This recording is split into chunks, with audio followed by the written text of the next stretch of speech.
Statseeker. Network performance monitoring. Every interface, every minute.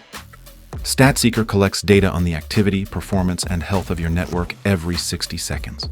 It then uses that historical data to build an accurate baseline data profile for every device on your network.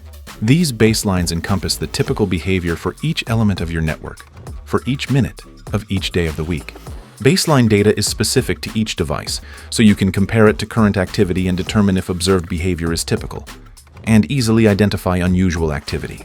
And baselines aren't limited to just the amount of traffic passing through an interface, but include all data from the device, CPU loads, temperatures and fan speeds, ping times, jitter, everything. You can even have Statseeker monitor the difference between current and baseline activity, alerting you when current activity deviates by a significant margin, highlighting potential issues as they occur in real time. Detect anomalies, accelerate response time, optimize performance. Statseeker.